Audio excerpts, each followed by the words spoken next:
awalnya ya. Jadi dak, wah, jadi dak anak nih aku samarkan namanya dak. Namanya tuh si Budi kan. Nah, si Budi ini tinggal di daerah Sridadi dekat Buliana, tau kan? Nah, situ tuh kan rata-rata kebun sawit dak. Jadi tuh kebun sawit dia tinggal di sana orang Trans kan. Aslinya dia orang Padang kan. Si Budi ini kan. Jadi itu dak dia tinggal sama bapaknya nih. Gawe orang tuh jadi kebun lah kan, sawit dak. Rupanya sawitnya nih bukan punya dia cuman disuruh kerja situ kan. Dikira si Budi ini punya bapaknya kan, pokoknya dia jadi anak buah orang kan. Jadi tiap bulan tuh bapak si Budi ini dikirimin jatah makan dari bosnya yang punya sawit tuh kan. Kalau orang yang kerja di sawit orang pasti tahu lah dak jatah makanan bulanan tuh, dibawa beras, minyak, cabe kan. Datang tuh mungkin karena situasi kemarin tuh sawit tuh lagi turun, jadi macet kan. Udahlah macet kayak gitu, apa namanya tuh, mulailah agak susah kiriman dari bos nih kan.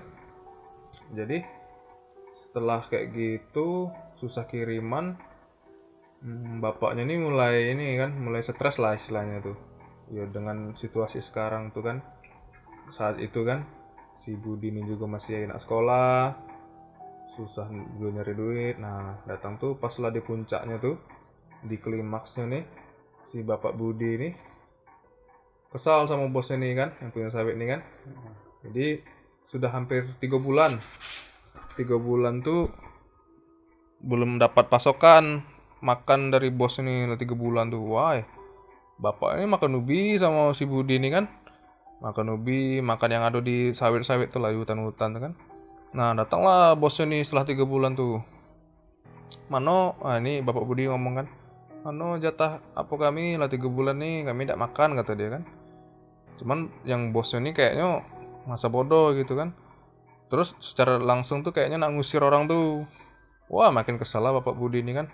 Orang dia ngidupin anaknya yo, belum lagi yang di kampungnya kan, mamak si Budi ini yang di Padang kan. Nah, situlah mulai proses perencanaan pembunuhan nih. Nah pembunuhan nih yang salahnya tuh, yang nggak habis pikir tuh, si yang punya sawit nih bosnya nih malah marahin bapaknya ini, bapak si Budi ini kan. Seharusnya dia selaku bosnya kan ya mikir lah kan, lah 3 bulan tidak datang tiba-tiba nak ngusir kan, orang nak situlah tersiksa makan tidak ada gitu kan. Nah ini tidak apa-apa bahasa Jambi kan. Nah jadi setelah itu si yang punya kebun nih tidak balik malam tuh kan, karena istilahnya dia datang situ sudah agak sore, sudah maghrib, sudah mau malam kan. Ya udahlah, terpaksa lah dia nginap di situ. Nah pas nginapnya nih, sebelumnya kan sudah direncanakan nih sama si bapak Budi nih, karena lah kesel tuh kan. Wah ini malam ini aku habisi lah si bos aku nih kata dia kan. Bilanglah sama ke bosnya nih, bos aku mau ke sungai dulu bos ngambil ikan kata dia kan. Mancing dulu kata bapak Budi nih. Percayalah bosnya nih kan. Dah bosnya nih di pondok tuh lah tidur kan, pakai cuman modal lampu teplok tuh kan, lampu minyak tuh kan. Wah itulah agak remang-remang juga situasi pondok nih kan. Gila bapak Budi nih kan. Datang tuh si bapak Budi nih sama si Budinya nih disuruh ini nyari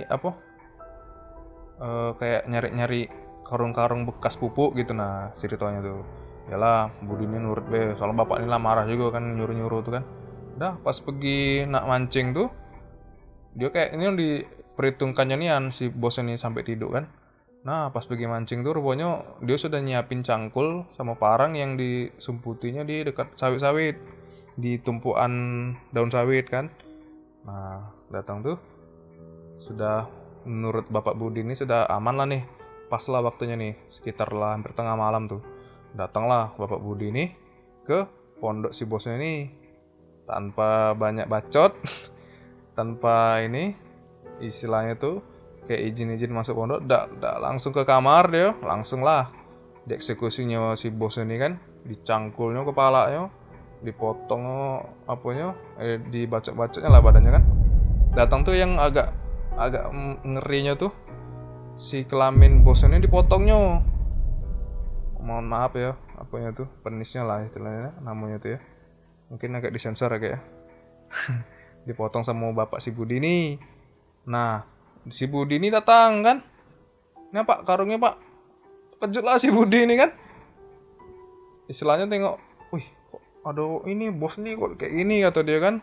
Cuman Budi ini tidak pacak ngelawan lah kan, bapaknya lah istilahnya lah kesetanan di situ kan.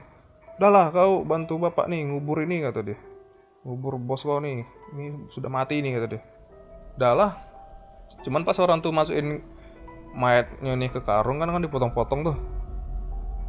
Dimasukin semua badannya. Cuman ditinggalin kelaminnya tadi tuh, penisnya tuh kan di pondok tuh. Udahlah pergilah orang nih ngubur bosnya nih kan di dekat sungai sawit-sawit itu kan. Selesai ngubur, dibantu si Budi ini dah baliklah orang tuh ke pondok. Ngidupin api lah bapaknya nih, masak air kan, ngidupin api. Terus nah ini yang agak ngerinya nih, kelaminnya tadi tuh direbusnya sama bapaknya nih. Nah datang tuh direbusnya, dimakanlah sama budak tuh berdua. Alasannya kalau tidak mau dihantui itu dimakan kata dia.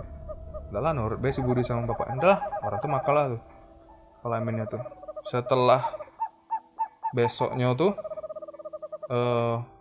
setelah berapa hari, 3 hari kemudian datang keluarga yang bos ini. Setelah curiga lah kan udah balik-balik, HP-nya udah aktif, orang tuh masih di situ rupanya selama beberapa hari nih. Nah setelah tahu mungkin keluarganya mau datang, larilah orang nih ke balik kampung kan, ke Padang kan. Nah pas di Padang tuh rupanya sudah dilaporkan orang tuh, mayatnya juga sudah diketemukan dengan kondisi ya hancur lebur, sama kelaminnya udah ada. Pas di Padang orang ini ditangkap, terus diadili di Batanghari, pengadilan Batanghari. Dah disitulah orang ini di penjara kan. Si Budi ini masuk ke anak-anak, si bapaknya nih ke dewasa. Mungkin vonisnya tidak salah tuh hukuman seumur hidup karena ini salah satu pembunuhan berencana. Nah, sepertilah kira-kira ceritanya. Itu posisi di sana ada berapa orang? Maksudnya tuh cuma berdua atau? Iya berdua, soalnya kan ya namanya orang kerja di kebun orang kan ya semua keluarganya baik pasti. Kalau mama yang lainnya kan orang kan trans, orang dari Padang kan, kerja di Jambi. Datang tuh dia nih, anaknya ini rencana sekolah di Jambi nih kan. Rupanya situasinya kayak gitu. Sebenarnya ya kayak mana lah kan. Anaknya ini ya nurut baik lah selama pembunuhan tuh. Jadi anaknya ini istilahnya hukumannya tidak terlalu berat karena cuma membantu gitu lah, bantu ngubur gitu. Istilahnya tidak, kalau membunuhnya tidak ikut dia.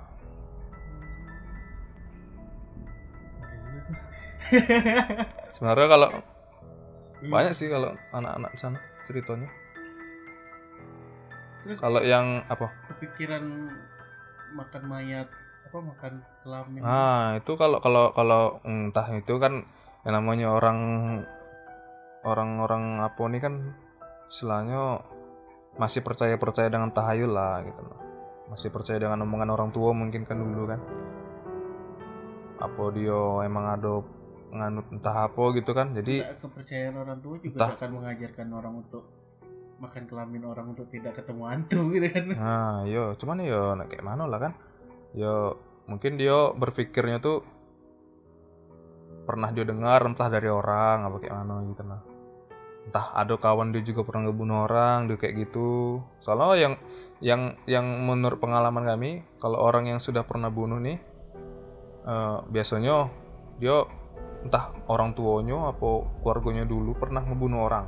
Itu bukannya ini ya, tidak semua sih, cuman rata-rata sih kalau ketemu orang yang kasus pembunuhan tuh pasti pernah ditanya apanya sejarah keluarganya. Ada yang mau jujur, ada yang tidak gitu. Rata-rata kalau jujur pasti dia pernah cerita, bapak saya pernah ini pak, pernah bunuh orang juga gitu. Soalnya di tempat kami itu ada juga yang kayak gitu. Cuman itu ceritanya lain lagi, bukan yang ini. Kalau mau dengar cerita lagi satu lagi, Ya, lanjut. tidak apa-apa lanjut nih. Ya, lanjut. Ya sebelum lanjut jangan lupa di subscribe ya kawan-kawan ya, di komen, di like, di report. Jangan gitu. Biar di take down. Ini kita 15 juta subscriber pertama channel yang tidak jelas. Ada iPhone seperti ini. Jadi cerita yang lagi nih, satu lagi nih pembunuhan juga. Cuman kayaknya tidak begitu seram sih. Cuman efeknya yang buat saya agak bingung nih. Efek dari orang ini. Kalau ceritanya sih ya biasalah. Awalnya tuh orang ini berdua, dak. Namanya ini samarkan juga lah namanya si Reno dengan Panjul ya, Reno dan Panjul. Jadi tidak si Reno Panjul ini berkawan dari kecil nih, kompak nih. Cuman orang tuh sepupuan, udah ada adik kandung, memang sepupuan kan. Si Reno dengan Panjul nih tamat SD, cuma tamat SD. Tamat SD. Jadi SMP tuh datang sekolah, pegawai orang tuh kerja, ikut orang tua. Terus apa namanya itu? Yang ikut orang tua kerja di dekat-dekat pabrik karet. Tempat ini kebetulan daerahnya daerah Kumpe, tempat kejadiannya nih. Nah jadi si Reno nih pas lagi kerja kayak gitu tuh ada yang gak suka sama dia.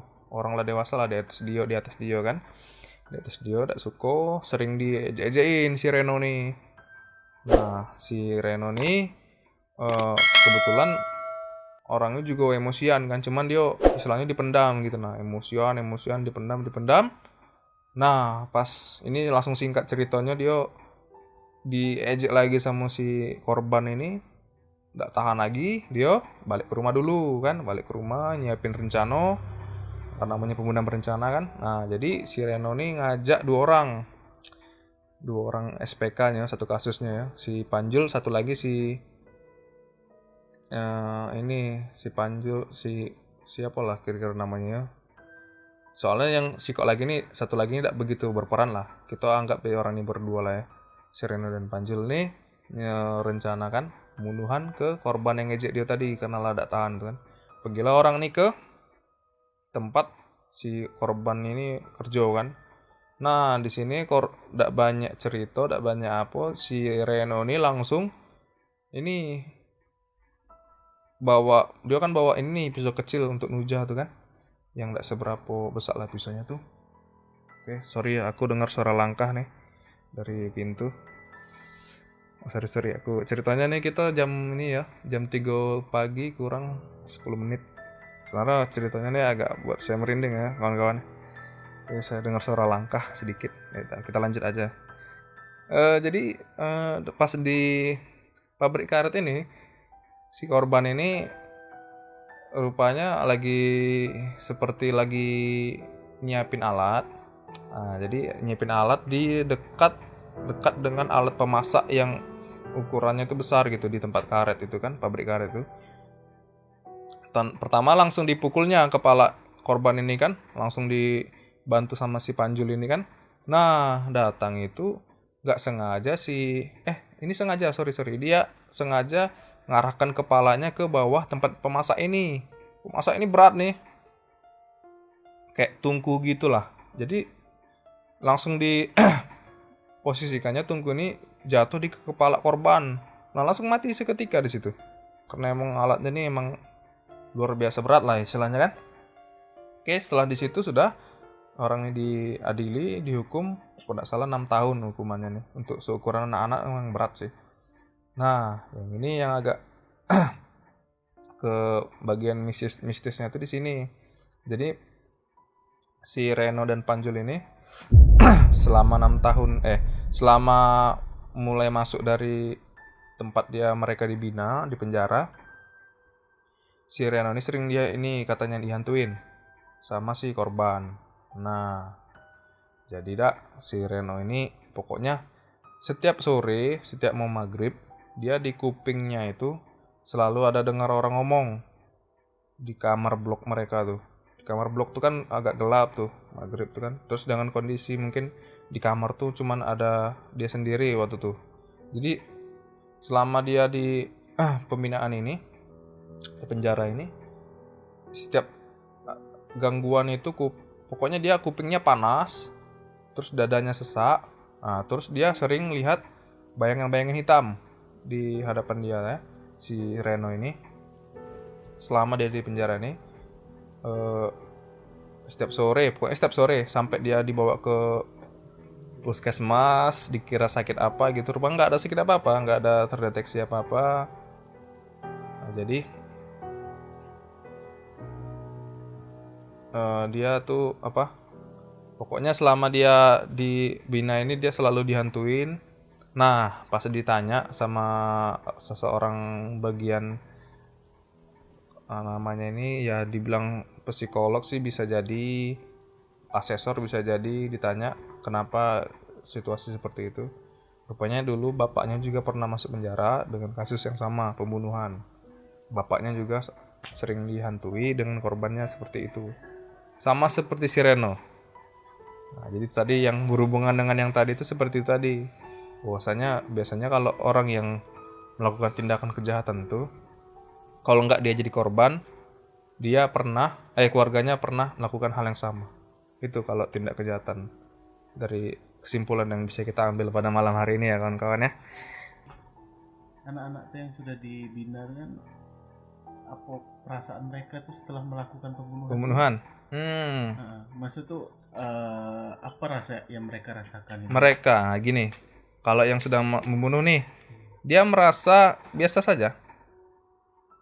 Bisa saja tuh gini maksudnya tuh. Dia anggap hal yang dia lakukan itu ya, kalau kita melihat tadi kan ada dua kasus ya. Pertama kan pembunuh, yang satunya kan ya membantu, terpaksa gitu kan, diancam, terpaksa untuk mengikut gitu kan, karena proses pembunuhannya kan dia nggak lihat gitu kan, dianya hanya mengikuti proses yang maksud itu udah jadi mayat gitu kan, tinggal dikubur aja. Nah, perbandingan antara kedua ini apa sih maksud itu secara psikologis yang mereka rasakan kan? Kalau dari sisi psikologis ya, kalau yang jelas yang ngebantu nih ya karena dia tidak merasa bersalah yang pasti kan, dia pasti masih merasakan trauma lah kan. Cuman kalau untuk situasi sekarang ini, karena mereka tuh masih umurnya belum dewasa, hal-hal yang sifatnya seperti itu tuh, kalau yang si bagian orang yang hanya sebagai yang membantu tidak melakukan pembunuhan, dia merasa biasa saja lah. Nah, kalau yang membunuh ini, kalau dari sisi psikologis, yang pertama tuh yang pasti ada berubah lah. Kalau kita tanyakan kayak gini, kayak mana gini, dia pasti biasa saja tuh, biasa, nggak kepikiran kayak mana gitu. Cuman dia kan di batin dia tuh sudah bergejolak dengan kejadian yang sudah dia lakukan. Itu menjadi memori lah istilahnya kan. Setiap kali dia ingat itu intinya itu. Setiap kali dia ingat kejadian itu selalu ada yang berbisik di kuping. Itulah intinya. Mungkin kalau yang membunuh ini lebih ke traumanya lebih tinggi lah. Karena dia kan kejadian jelasnya kan dia apal kan. Karena dia yang melakukan gitu. Beda dengan yang tadi cuma ngebantu. Mungkin dia langsung sudah lupa lah tuh mungkin.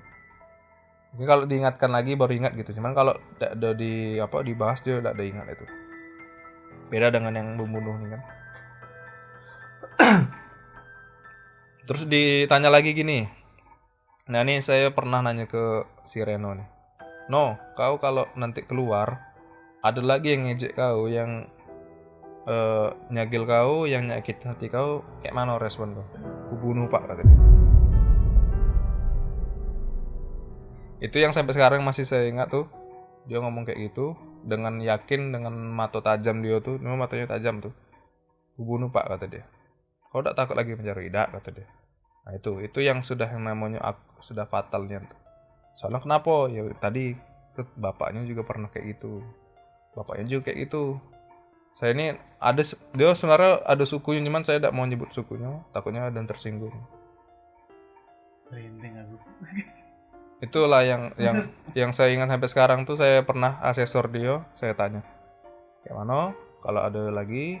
Soalnya kan di pertanyaan untuk asesmen tuh kan pasti ditanya kejadian yang serupa kalau dilakukan lagi, kejadian lagi masih melakukan yang sama tak? Kalau yang biasanya dia bilang tidak, dia tobat gini-gini. Nah kalau ini tidak, kalau ditanya kayak gitu, mana kalau ada yang masih nyegel, ada yang masih ngejek kayak mana?